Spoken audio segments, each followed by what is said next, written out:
Hi, everyone, and welcome to Grow Your Audience and Revenue with Reader Revenue Manager. This is our third workshop in the Grow Your Audience workshop series. So in case you are joining us after the first two workshops, or if you want to check out those workshops on demand, we did a workshop on growing your audience on Google Search and Discover with Eitan Horowitz, as well as a Grow Your News Audience on YouTube workshop with Nicolette Scott. Both of those workshops are available on the Grow Your Audience workshop page. And you can also check them out on the Google News Initiative YouTube channel as well. So if you want to check those out, you can watch them on demand. This workshop will also be available on demand as well. So super excited to introduce you guys to Chelsea Werbonsky, who is the Group Product Manager for Reader Revenue Manager. She's going to tell us a little bit about best practices that we've seen publishers from around the world use to grow their audiences and reader revenue, as well as their ad revenue. And she's also going to show us some new features and talk about some new changes that are coming to Reader Revenue Manager, again, to better attract, retain, and keep those subscribers and donors that you have. So we're super excited to get started. In case you guys aren't familiar, Google's mission is to organize the world's information and make it universally accessible and useful. And I think this is a mission that's really tied to the news industry, and news organizations are a huge part of making quality information accessible and useful on the internet. And so that's why we're able to offer these workshops through the Google News Initiative, which is a group within Google that works with journalists and publishers globally to make quality information accessible to everyone. So my name is Tina. I came from the news industry. I'm a global program manager here at the Google News Initiative, but previously I was in strategy at ABC News, where I worked on audience growth and monetization across broadcast, digital, podcasting, and streaming. So I have a lot of experience across all sorts of different types of news formats. So this has been a really fun workshop series to host for you guys. And I'm really excited to share with you guys more about Reader Revenue Manager, which is Google's newest tool for news organizations to help them grow their audiences and revenue. So again, we'll have Chelsea talk a little bit about all of the new features and changes that have come to the product.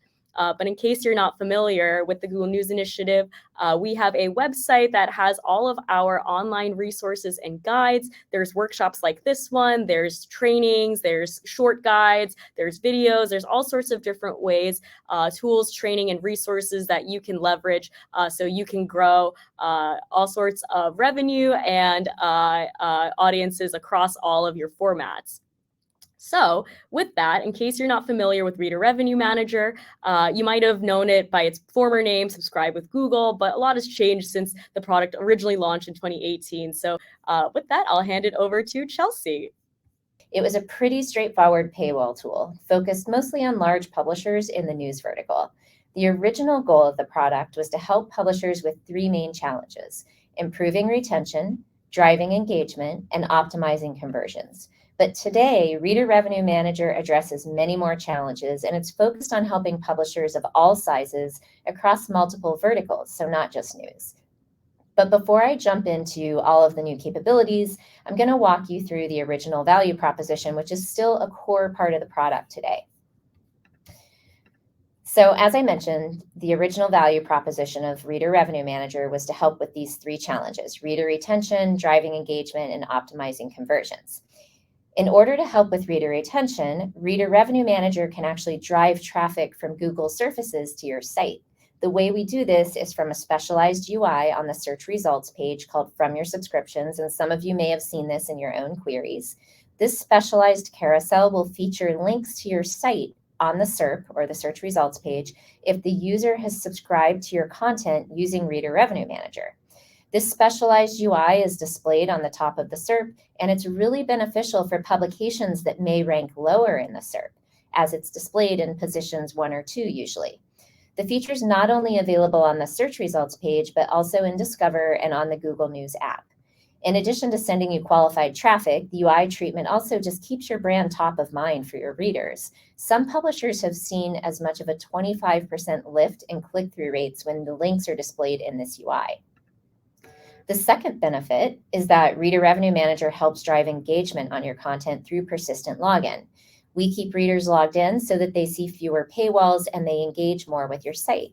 When a user clicks a link to your site from Google, keeping them signed in prevents any sort of friction along the journey because, as you know, any friction can result in users abandoning their visit to your site. And finally, we help optimize conversions by supporting you with a really low friction buy flow. Users can subscribe or contribute to your content in as few as 2 clicks, which leads to a much higher conversion rate than other buy flows. We do have 2 versions of the product, one called Reader Revenue Manager Standard, and that product is self-serve, out-of-the-box version. It's extremely easy and quick to set up. It's meant to be used as a full stack solution, meaning if you already have a paywall, we don't recommend using the Reader Revenue Manager paywall, although you can use some of our non-monetization prompts, which I'm going to talk about in the upcoming slides. Reader Revenue Manager Enterprise is for publishers who desire a fully customizable solution, and it can be used in combination with your existing buy flow, metering engine, or paywall. This product has a selection of APIs that you can use with your existing subscription stack to create your own bespoke system using the best of both worlds. Both of the products are identical in terms of functionality. The only difference is that Reader Revenue Manager Enterprise offers APIs to bring you those same capabilities. Now I'm going to hand it over to Tina to take us through today's discussion. Awesome. Super excited. We're really excited to talk through all of these new features with Reader Revenue Manager and all the ways that can help you in all parts of your journey as a news publisher. So we've kind of identified 3 things here that a lot of publishers have as their highest priorities when it comes to building out their news organizations. So building out your funnel, building out your audience and making sure they're really engaged so that they're ready to subscribe or donate depending on what kind of model you have, growing your subscription or contributions revenue, and then growing your ad revenue. So super excited to talk a little bit through also, and Chelsea would love to hear a little bit about your background because you've been at Google for many years. And so you've built in a lot of these features on both the ad revenue side and the reader revenue side, just from all of your experience. That's right. Yeah, I have a really long history in ads, actually. So that's top of mind for me anytime I'm thinking about the roadmap and new ways that we can help publishers. Totally. Yeah. And we'll get a little bit into that because every news publisher often has, multiple revenue streams, right? Anywhere between 3 to 4 is usually the average that we're seeing based on research that was done by Project Oasis. And so that's why being able to manage multiple types of revenue through one tool is really important in terms of making sure that you'll have all of the technology to make sure that you can get your revenue coming in from different sources. Awesome. So let's start with building out your funnel. So again, making sure that you have a really engaged audience, getting them past that first visit to your site so that that way, as you have them visit visit your site more often, that they're more likely to donate or subscribe to your news organization. So one of the features of Reader Revenue Manager that is really exciting and that Chelsea touched it a little bit on was that existing customers can link their publisher subscriptions to their Google account so that way, when they're searching for something, if you would have appeared within the first 50 results, it will surface higher within search. And again, this is partially because one of the things that users look for when they're on Google search is looking for the information that they're looking for. And so if they are subscribed to your news organization, they probably already understand the value prop of your news organization. They understand your mission. They already want to get the information that you're publishing on a regular basis. And so again, a feature like this makes it really easy for them to find that content if you would have already surfaced within those first results. The second thing that I mentioned, again, going back to getting them past that first visit. So one thing that we found through the Google News Initiative and the Reader Revenue Labs that we've run in the past with cohorts of publishers is that newsletter subscribers are 10 times more likely to pay or donate to your news organization. And part of this is that a newsletter audience is really engaged, right? You might be sending out a newsletter once a week, every day, depending on what kind of news organization you are. And just being in their inbox is a very intimate space, right? So about 99% of people that have an email will check their email every single day, at least once a day. And particularly for younger audiences, so audiences that are under 35, many of them use their phone as their first device. That was a finding that came out of the Reuters Digital News Report earlier this year that the Google News Initiative is a supporter of. And so again, that finding of just people are on their phones, they're on their email, they're checking, and being in that space on a regular basis is what really builds that long-term long-term relationship. And so again, getting you past that first visit so that they're coming to your site more often. So then that way, again, they're more likely to subscribe or donate. So especially when it comes to building out first-party data, as well as building that long-term relationship with your audience, you can also implement a feature through Reader Revenue Manager where you can grow your newsletter signups with just one click. And Chelsea will go a little bit into this in terms of all of the different ways where you can collect that data. But for a lot of publishers, we see newsletter signups as one of the main ways that publishers get that first contact with their audience. And so, there's an integrated newsletter sign up flow. So your readers can very seamlessly sign up for your existing newsletter. One of the best practices that we often share with newsletters is making sure that that newsletter sign up is one click, making sure that it's really just one field, just an email. You're not collecting any other information. And then that way, it's really easy for a person to sign up. A lot of times there might be publishers that have 6 to 7 fields for their newsletter sign up, and that can really discourage a user from entering in all of those fields. If you're on your phone, you might be only spending a couple of minutes at a time on each session on your phone. And so you want to really make sure it's a really easy, quick decision. And so it's really easy to sign up so that you're in that newsletter flow, so that every time your news organization is sending out your daily newsletter, your weekly newsletter, whatever it is, you're getting that person in the door sooner. And then additionally, Reader Revenue Manager also makes it really easy to retain and build that relationship with your readers because all of the data that you collect via this kind of sign-up flow, you own. So all of that first-party data belongs to you. Google really acts as a pass-through in this situation. And again, historically, it used to be that the email that your readers use to subscribe is really the one that you'll be able to have that access to. So you can actually port that data directly into, say, MailChimp or another ESP or email service provider that you might be using.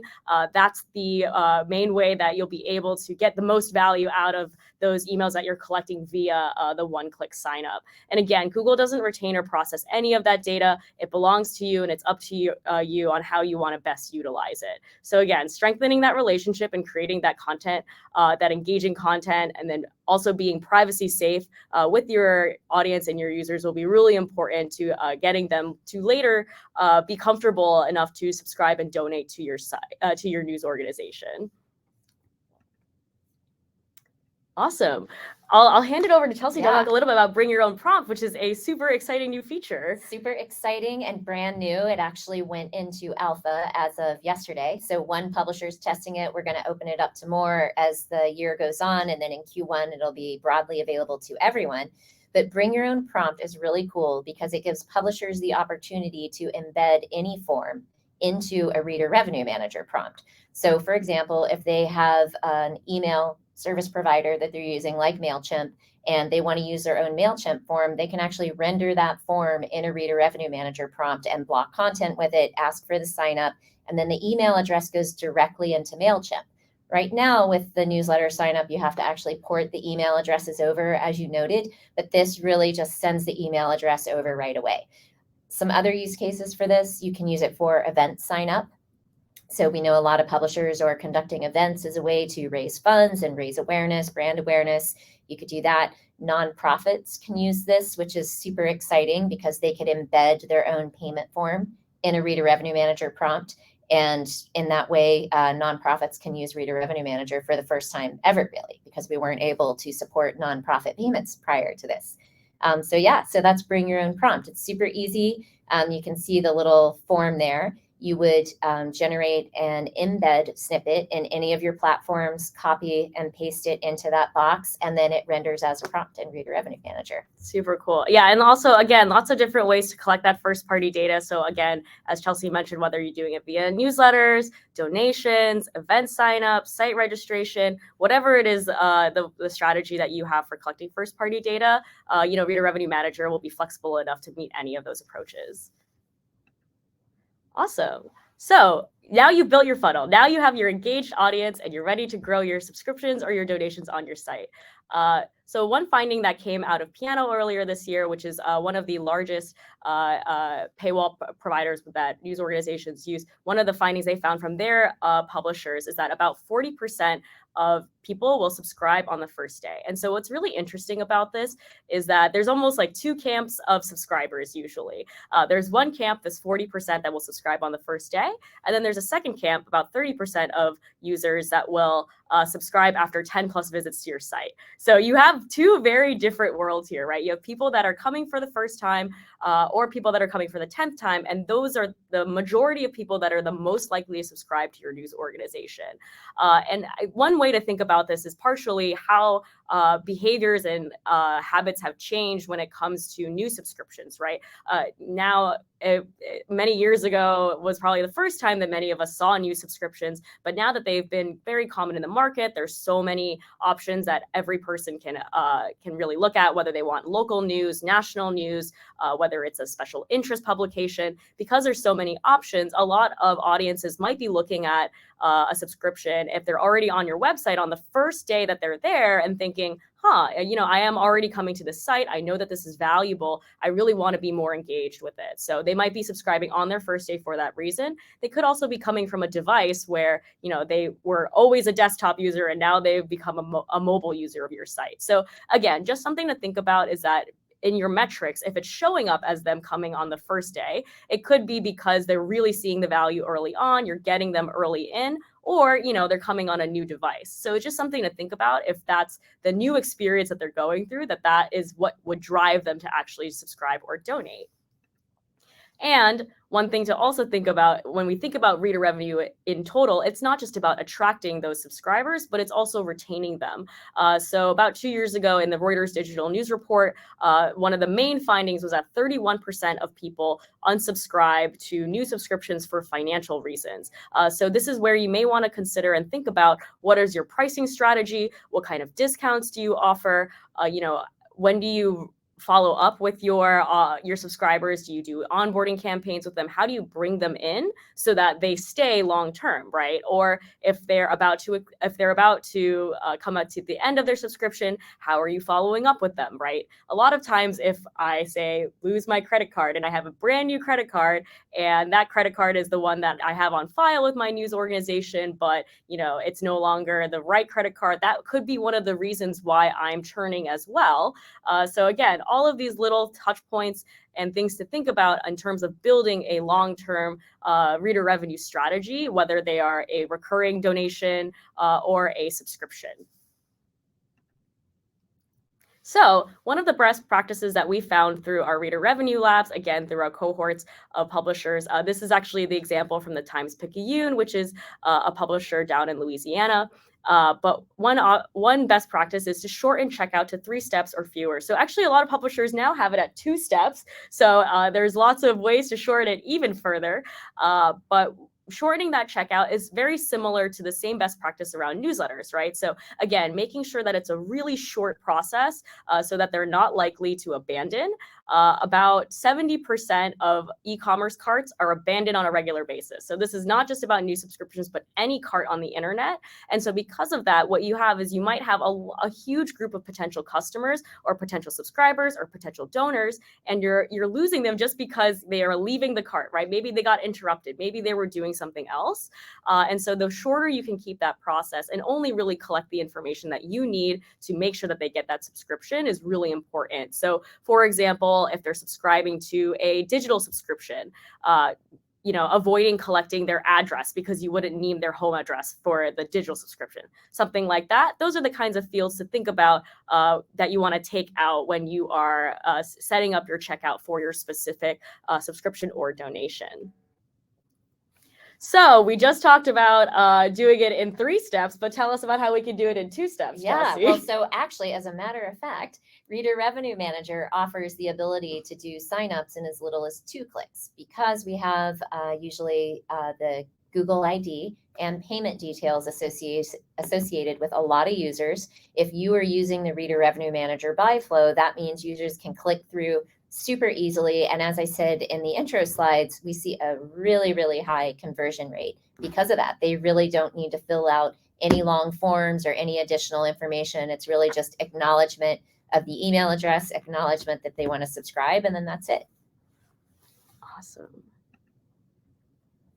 And then another best practice that we often share when it comes to, now that you got them signed up, right before they sign up, there's also often a landing page that they'll go to. So you might have a subscribe button on your website or a donate button, some kind of way that they'll get to this page on your site. And so one of the best practices we often share on that is that sometimes it can be really overwhelming to make decisions. And again, trying to avoid those 70% of people that are abandoning a cart, or if they're already getting to this page, one best practice is to offer 3 subscription or donations options. And that way you just make the decision really easy for them.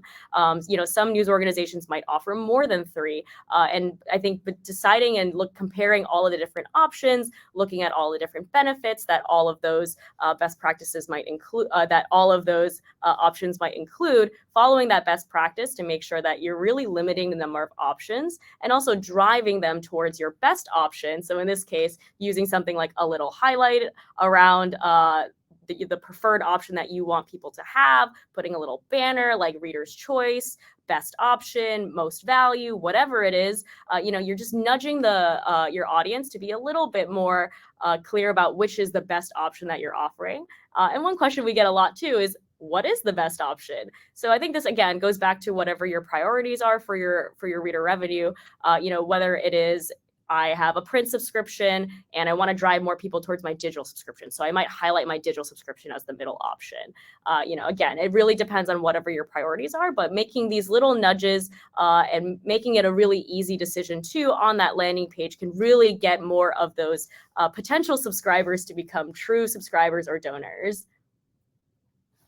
So we talked a little bit about how price sensitive people can be and how one of the biggest reasons why people churn is because of financial reasons. So what can we do with Reader Revenue Manager to kind of mitigate for that? Yeah, so in Reader Revenue Manager, we offer the ability for you to do trial or introductory prices and discounts, and then incremental steps up to a full price. So what we see are a lot of publishers starting out sort of at an intro offer.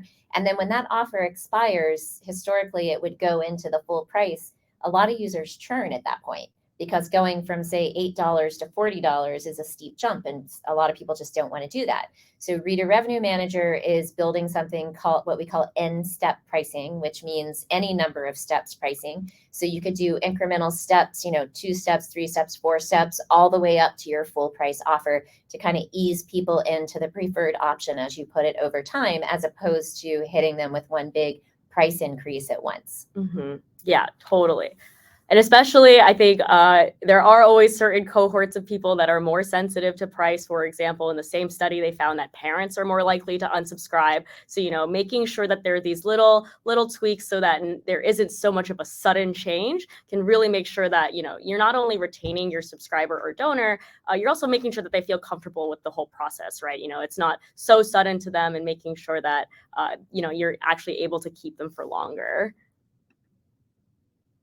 Awesome. So another best practice that we like to share, especially again on that note of making sure that your subscriber feels comfortable, making sure that your donor, understands what they're subscribing to, so that they have more understanding of the subscription or the donation. And not only that, but all those different touch points, again, builds out that long-term relationship with your audience. And again, will hopefully keep them as a subscriber or donor for longer. One of those best practices that we've seen that works very well with a lot of news publishers is to send onboarding emails, milestone emails, and renewal emails. So when someone starts their subscription or donation with you, sending them a letter from the editor or sending them a summary of all of the best articles or topics or newsletters that are the core offerings of your news organization, just linking them and giving them to your reader early on. You can also do this with newsletters as well if you want to retain newsletter subscribers. So it's not just for reader revenue, but again, all those onboarding emails are really helpful. You can also even provide buttons and links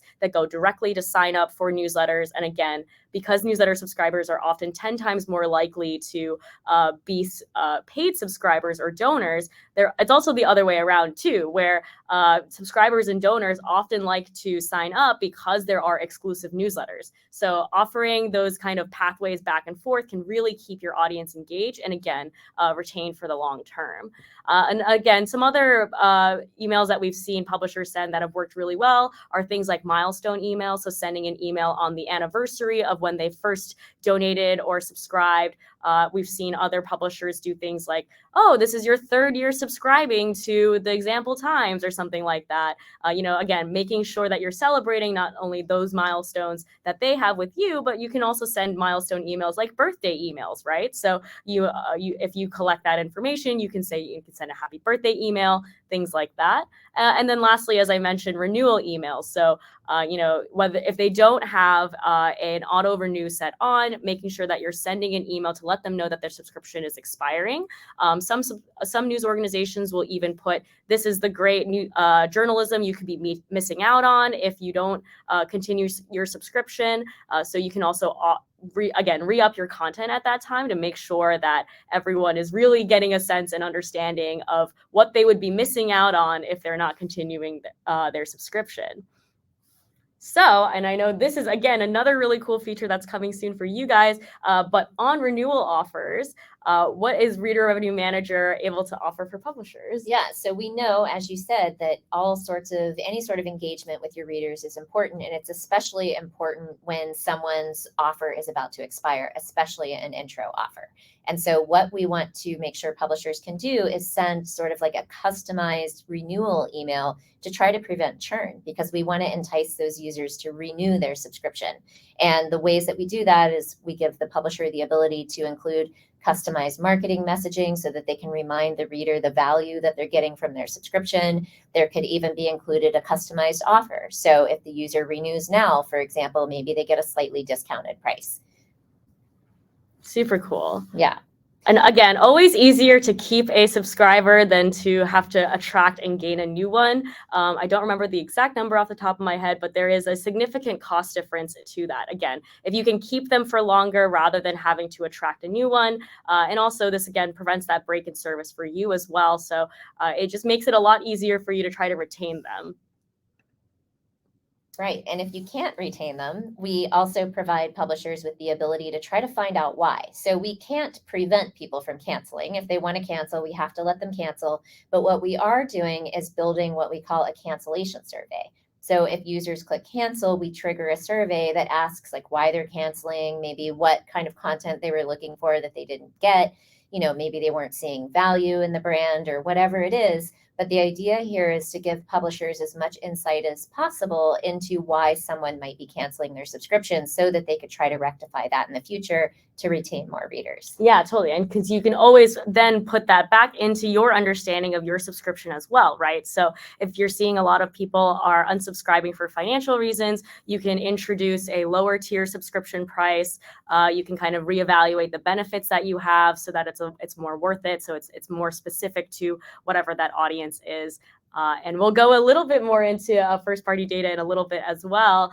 But there's also lots of ways to pair that information together with your analytics so that you can understand if maybe there are certain cohorts of people that are unsubscribing. So for example, if you have a lot of people filling out this survey and you also know that they are parents, maybe figuring out a specific subscription or contribution amount that works specifically for that audience can really help you improve your subscription strategy over time. Awesome.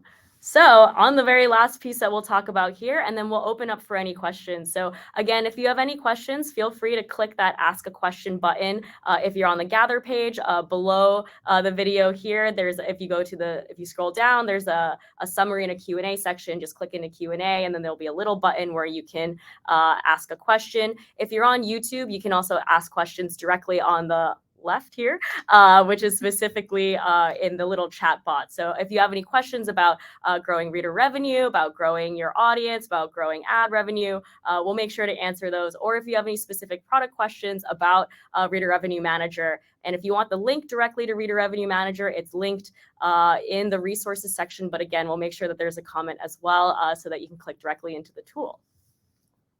And then our only last section here that we'll talk about is specifically on growing ad revenue. So we just talked about how Reader Revenue Manager is helping you build your funnel, also helping you grow your reader revenue. But again, as I mentioned, a lot of publishers have 3 to 4 revenue sources. So whether that's reader revenue, ad revenue, events, sponsorships, underwriting, there's lots of different ways that publishers monetize and look for different ways to diversify their revenue. So again, offering multiple different ways to manage your revenue from one place, so Reader Revenue Manager, will make it easier for you to manage your news organization sustainability long term.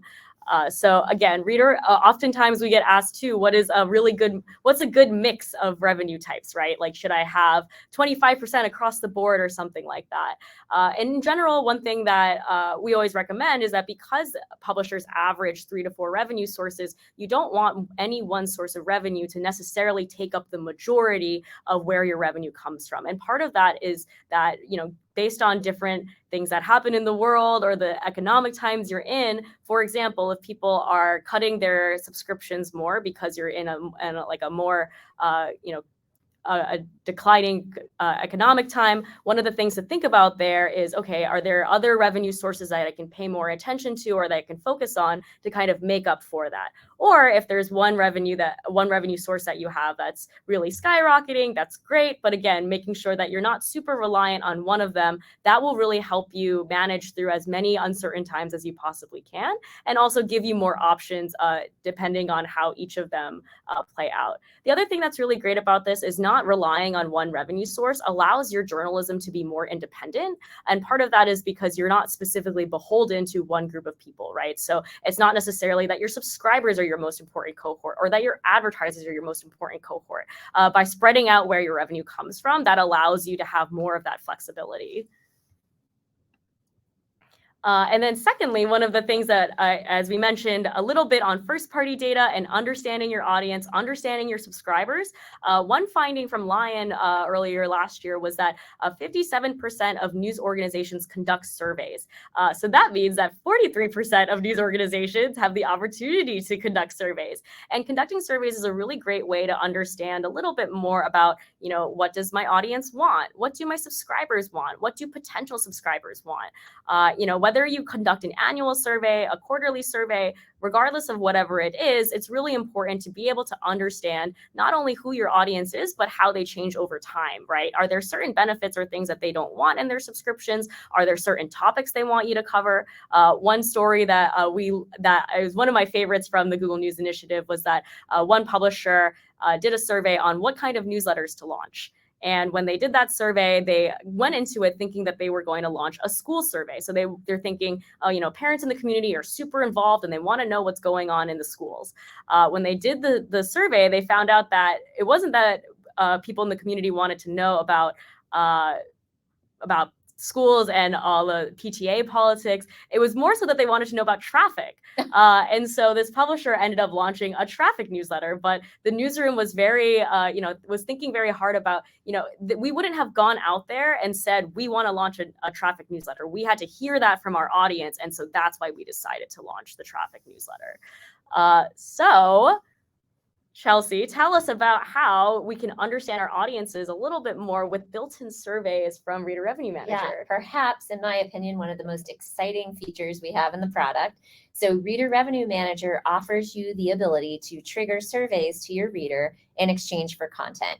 You don't have to block content, but of course, we think it's better to do so. just because it creates more engagement and it also increases the value of the content that you're providing. But with these surveys, you can ask your users interest-based questions to use in your advertising strategy, which I'll talk about in a moment. But you can also just use them to ask general questions about what kinds of content your publishers are interested in. For example, the traffic newsletter is a great example of that. And triggering these surveys allows you to understand who your audience is, who your subscribers are, and what kind of content you can create that appeals to them more. So we can go to the next slide. And then also the surveys in Reader Revenue Manager have a direct integration with Ad Manager, which I think is just super cool because when you collect the interest-based data from those surveys in Reader Revenue Manager, that data gets passed over automatically into Ad Manager. You can actually use it in on-site targeting, which means you can target ads to your users when they visit your site using this first-party data, or just going back to the idea of diversifying your revenue, you can also monetize it on the ad exchange, which is another incremental revenue source for publishers potentially. So both really cool, exciting capabilities. Yeah, super cool. And also because advertisers always want to understand the people that they're advertising to more. So especially if they know that this is a really engaged user, right? Someone that's coming to your site multiple times, that's really valuable information. And I can even see that going a little bit more specific too, right? Like if you cover local sports in your area, you might want to know a little bit about the people that are going to that part of the site specifically. So, if you're a sports retailer, that's especially the exact kind of information you want. Right. So totally see a lot of really cool opportunities on the audience research side. Yeah, and so another really cool thing that we have built, and actually it's out there in beta right now. Again, it'll be available for everyone in Q1, but it's something that we call an ad wall. So all of these things we've been talking about, we refer to as prompts. And each prompt gives the publisher an opportunity to engage with their readers in a different way. And as we know, not every reader subscribes. It's something like 4% of all users subscribe. But what about that other 96%? How can we monetize them? How can we help publishers reach that entire addressable audience? And all of the prompts we've been talking about are ways to do that. The ad wall is another great way. This is another integration with Ad Manager. So the demand comes through the ad exchange. These can be programmatic or direct sold ads. And again, you can block content or not. But the idea here is that you ask the user to watch a rewarded ad, which is usually video. And once they do that, then they can access your content. So this is really great because it's, appeals to users that maybe they don't want to take on another subscription, or maybe they don't want to pay out of pocket. They can watch an ad and then you get a CPM for the ad. Yeah, super awesome, especially if you're getting more casual users to your site, so people that are only visiting you one time or a few times, or maybe it's the first time that they're coming to your site. They might not be ready to pull the trigger on a subscription yet, right? So this is a way for them to definitely offer something of value so that they can read an article, and that also can get them into your funnel as well, right? Because now if they had previously hit that paywall and didn't read your article, they haven't had that interaction point, but because they were able to, read that article, be through this ad wall, then they might be able to get further along in your funnel. They might be able to read other articles or want to read other articles. And so that's a really awesome feature. Yeah, like really develop that affinity. Yeah, totally. Yeah, so then finally, this is something that's coming early next year. So in 2024, again, it's another integration with Ad Manager. And we call this a sponsored read or sponsored access. So it's another type of prompt, another way for you to engage with your readers, another sort of diversified revenue source. You can think of it as a sponsorship ad. So a user goes to your site, they see this prompt, it says this content is brought to you by a certain brand. In this case, we have American Express. They click OK, and then they can access the content. So again, a really great way to tap into those users that maybe don't want to take on another subscription or donate or contribute. They can see an ad. It can be a direct sold ad or a programmatic ad, the same as the ad wall. The difference is this is more like a sponsorship, and the ad wall is a rewarded video ad. Awesome. Yeah, and I'm sure a lot of folks are really interested in that sponsored ad in terms of what brands can show up for that content, right? Totally. And you can do all of the full block lists that you can. I mean, this is managed in Ad Manager and Ad Exchange. So any of your block lists that you have set up here would be respected in Reader Revenue Manager. Yeah, so nothing's going to come through if you have a policy against it on your site. Yeah, awesome. Yeah, that's in case you guys are not super aware of this feature, but this is an option both in AdSense and in Ad Manager. But you can block certain websites. So if you want certain websites to not appear, if you want certain brand types to not appear. So if I don't want any any banks to appear or any oil and gas companies to appear, you can block both of those. You can also block ad networks. So if there's certain, groups of ads that you don't want to appear on your site, those are all of the different things that you can put in AdSense and in Ad Manager. And that, again, is a really great way to keep your journalism independent, right?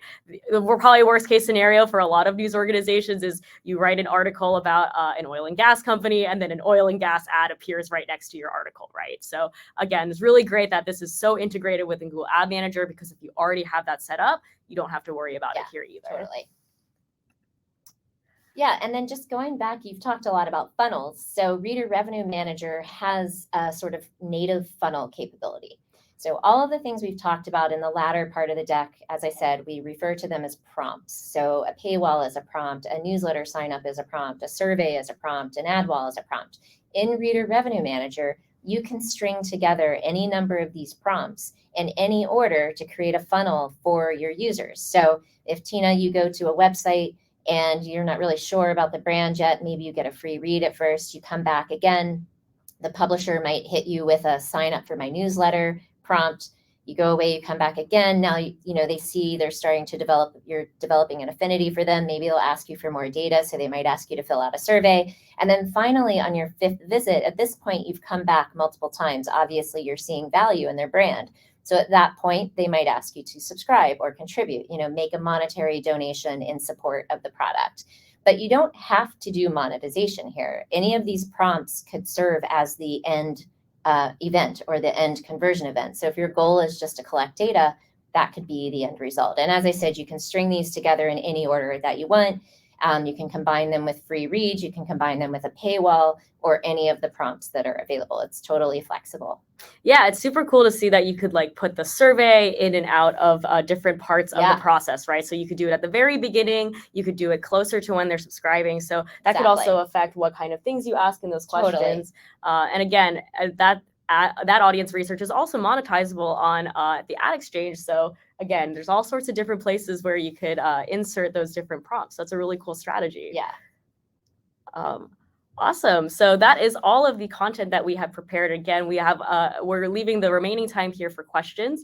In case you're interested, there is a QR code right here that will bring you to the landing page for Reader Revenue Manager. If you are already on Publisher Center, you can actually access Reader Revenue Manager directly there. There will be some steps to get you onboarded, but generally speaking, you can just access Reader Revenue Manager directly from Publisher Center. So again, if you want to check out the tool and the landing page, the QR code is right here. And we'll take a look now at all of the questions that you guys have. One question we have here from Tim, are there example publishers currently using Reader Revenue Manager now that you could cite or link so we can see them in action? Yeah, there are over 700 publishers using the product as of today. So it's in broad use globally. I think we're live in 42 markets. I don't know if we're allowed to give out customer names. Do you know if we are? Or is there a really big publisher or maybe one that a lot of people would know? I mean, there's a company called Brazil 247 and there's another one called Inside Nova. Both of them have the prompts throughout their site.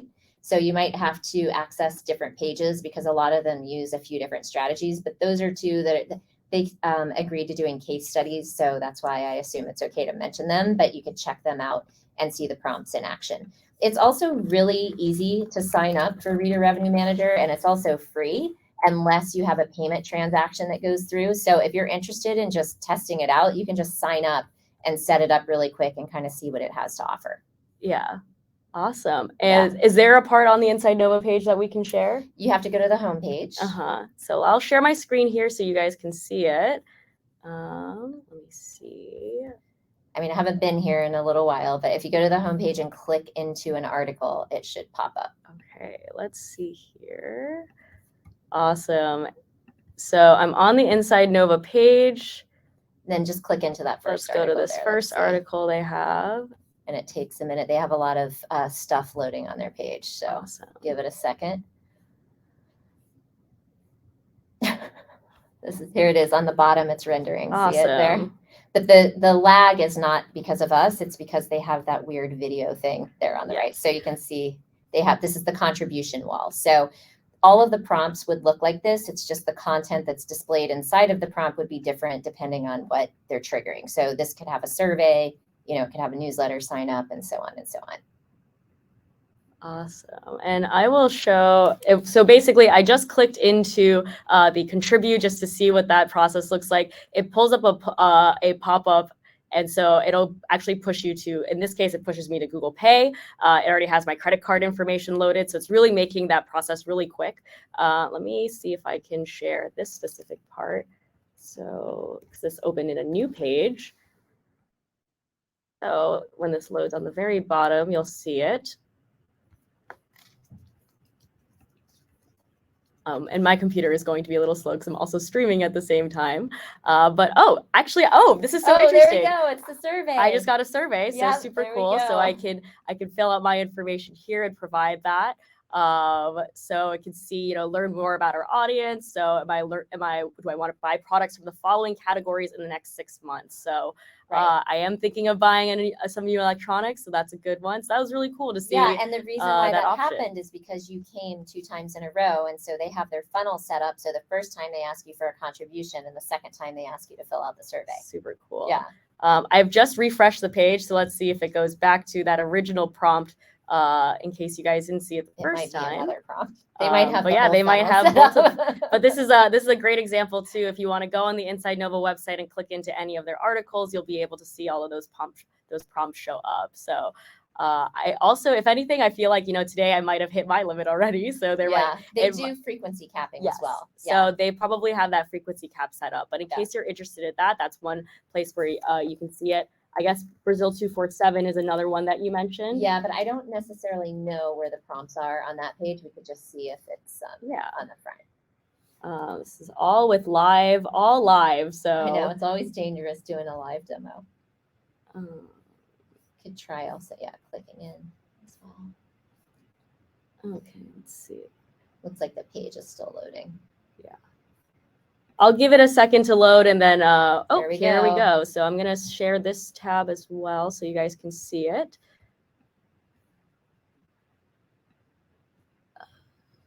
Share screen. So as you can see, this is the prompt, and this is for a Brazilian publisher, so it is in Portuguese, but you can see it's a contributions option where I can do it monthly or I can do it annually. It has those check marks with the benefits that are included with that contribution. So there's 3 options here, which again follows that best practice that we were talking about. So, making sure that it's really easy to make that decision very quickly. Yeah, and that's fully customizable, by the way, the benefits and the price. Yep, exactly. Yeah, you can change whatever you want. The defaults actually are also just pre-baked best practices. So again, this is in Portuguese, but basically what this says is, cancel at any time. That's a really good best practice just to make a potential subscriber or donor really comfortable when they're making that decision, so it just doesn't feel like a really big financial decision.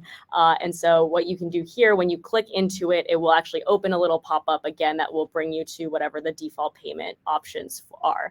Again, in my case, it was for GPay, so it already had my credit card loaded in. So you can always set all of those things up in Reader Revenue Manager yourself on the Publisher Center side.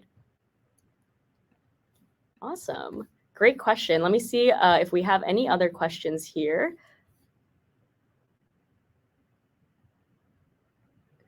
Oh, this is a great question. So how are you able to periodically and publicly thank your supporters or donors through Reader Revenue Manager? Wow. Well, so I think the way that you would want to do that is through maybe a newsletter or some other type of announcement. You could also use the bring your own prompt for that. So it depends on how you want to thank them. If you just want to do a verbal thank you, or maybe some sort of like gift, or maybe special access or something like that. So you could use bring your own prompt for that and trigger any sort of thank you in the prompt. Oh, awesome. Yeah. Yeah. Are you able to email your subscribers and donors directly after they've subscribed or donated? Well, so the way that would work is if somebody subscribes using bring your own prompt, and let's say you're using MailChimp, the email goes directly into MailChimp, and MailChimp, you can set up automations. And you can set it up so that if an email address comes in through Reader Revenue Manager, you can trigger a thank you email automatically. It's sort of native behavior in MailChimp. So it's actually handled by MailChimp, but if an email address comes over from Reader Revenue Manager, you can label it to have a certain behavior in MailChimp. Great. Yeah, and I'm sure other ESPs do that as well. Awesome. Another question here, when does Bring Your Own Prompt launch? Great question. So the alpha, or the experiment, is launching this quarter, so in a couple of weeks, but it will be available broadly in the product, I would say like mid Q1. So January, February. Awesome. And then in terms of how Reader Revenue Manager, you mentioned a little bit about MailChimp, for example. So how does Reader Revenue Manager work with other, other tech products that you might have in your stack, right? So things like MailChimp, Memberful. I know a lot of nonprofits use DonorBox. Yeah. We saw what DonorBox looks like on the Inside Nova site. So how does Reader Revenue Manager work with other products in a tech stack? So some products, okay, so we're talking, remember we said we had 2 versions of the product. If you use the enterprise version, which is the API version of the product, I would think most of you probably aren't doing that. It is a pretty heavy lift. We don't really recommend it to everyone. It's really if you have an engineering team. But with that product, you can integrate any of the capabilities with anything they're using in your native stack. But if you're using the standard version of the product, which is the really easy self-serve version that we've spent a lot of time talking about today, we have the Bring Your Own Prompt capability, which will basically function like a direct integration with any platform from which you're embedding a prompt into Reader Revenue Manager.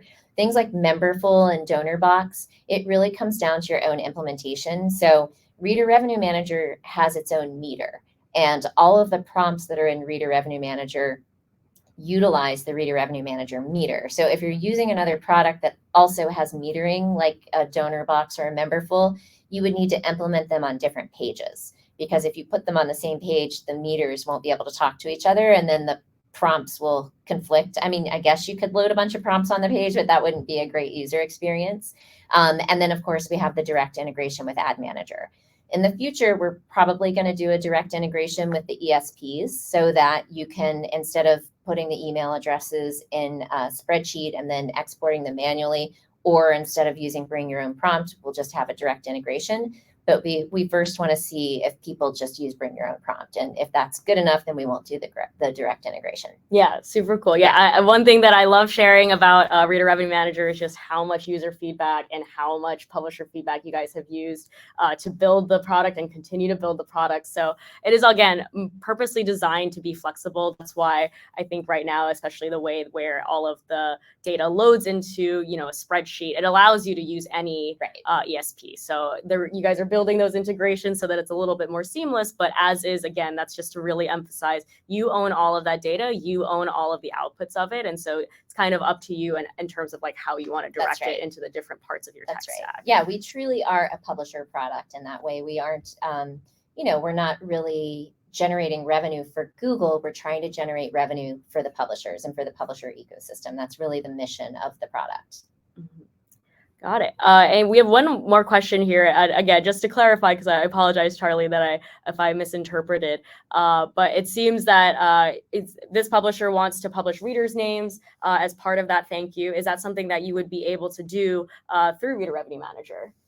I don't know the answer to that question. We have pretty strict guidelines around first-party data in terms of what we can do with it. Mm-hmm. So technically speaking, if we're collecting the data for you own the data. I don't think we would be able to display the data. Likewise, if you're using our buy flow, and in the case of the buy flow, we're the merchant of record. So those users are technically Google users in terms of the purchase. I don't know if we would be able to allow the publisher to display the email address. It would have to be where we send the email address to the publisher and they have ownership over it and they choose how to do it. But you could do it in the Bring Your Own Prompt. So you can do anything you want there because it's your prompt, it's on your page, you're injecting the content into it. We're not doing that. As long as we're not handling the data, then you can pretty much do what you want with it because it's yours. It's as if it were on your own site.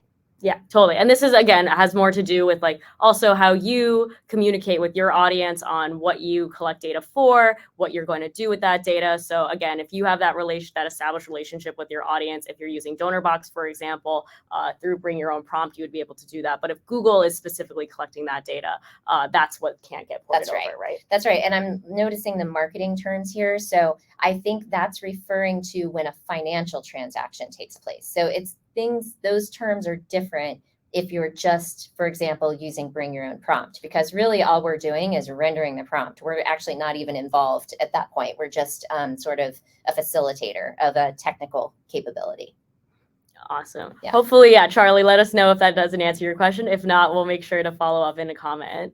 Awesome. I'll check on YouTube here. And in case you guys are on Gather, you can actually put on the right here, there is a survey for you to enter in your feedback on the session. So if you have any feedback there, please feel free to put them in. We love surveys. We love surveys. We don't have prompts here. But yes, if you want to put any feedback, if you're on the Gather page, it will be appearing right here on the right.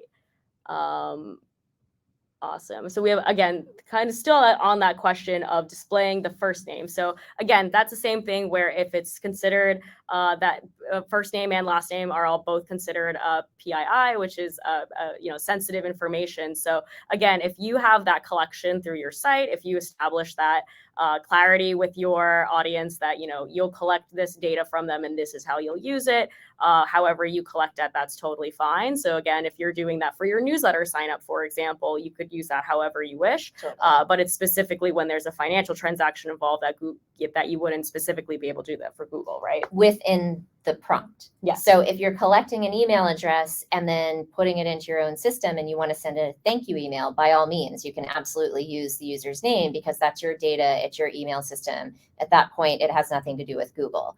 But if you're rendering something in a Reader Revenue Manager prompt, you just can't inject somebody's name into the buy flow, for example. It would have to be in the Bring Your Own Prompt. Mm-hmm. Makes sense. Yeah. Awesome. Hopefully that answers that question for you. We'll make sure to also put in a little written prompt under in this in case you're watching it virtually, again, on demand. So if you have any questions, make sure it's super clear. Great.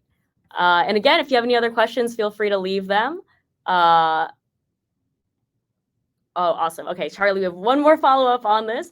Can we editorially publish the names and not the email addresses? So specifically, again, I think this goes back to if you're collecting the name separately outside of the the subscription or the donation prompt, again, not a financial transaction, then you would be able to use that data. Right? Yeah, I mean, if you're saying publish the names on your website, yes. So any data that you collect from Reader Revenue Manager is your own data. So we just act as a data pass-through. You can take that data and do anything you want with it.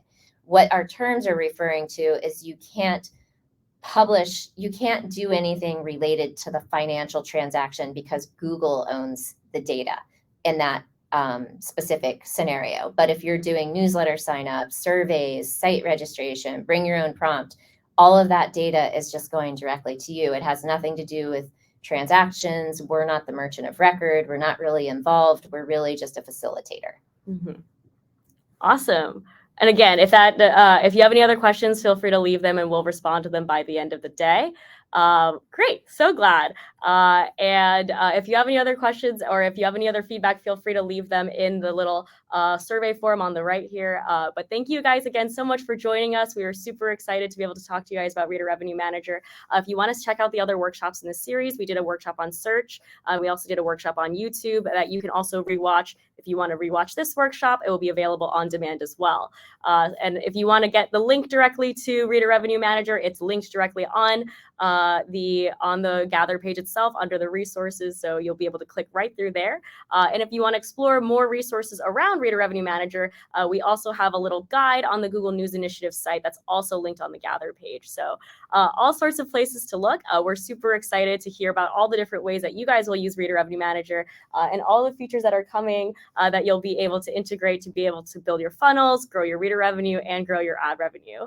But thank you guys again so much for joining us, and we'll see you next time.